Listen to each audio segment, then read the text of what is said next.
Aktar minn 16 miljun ta' fondi Ewropej se jintużaw biex jiffinanzjaw proġetti soċjali f'pajjiżna.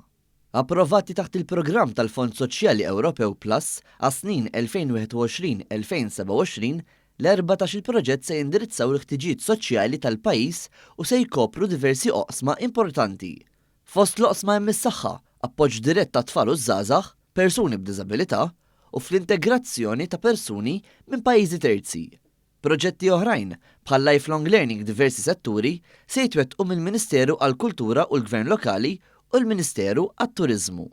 7 proġetti minnhom b'investiment ta' 11.6 miljun euro se jiġu implementati mill-Ministeru għas-Saħħa u l-Anzjanità Attiva, partikolarment fit-taħriġ professjonali u l-ħolqien ta' ambjent aħjar tax-xogħol fil-qasam mediku.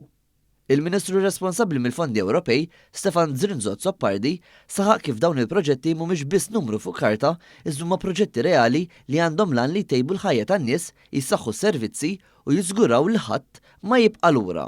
Permezz ta' fondi mill-Fond Soċjali Ewropew se nkunu qegħdin inniedu 14 proġett li flimkien se jkunu qegħdin jiġu investiti madwar 16 miljun euro.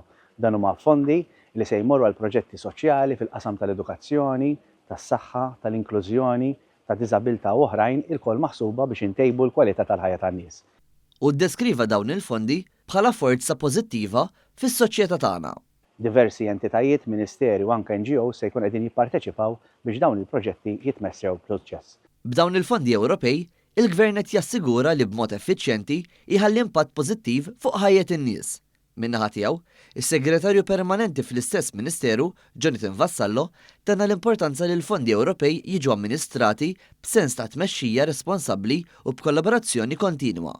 B'dawn iż-żidiet, il-programm ESF Plus Malta issa jinkludi 25 proġett approvat b'investiment totali ta' 159 miljun euro, brata ta' kofinanzjament ta' 60%.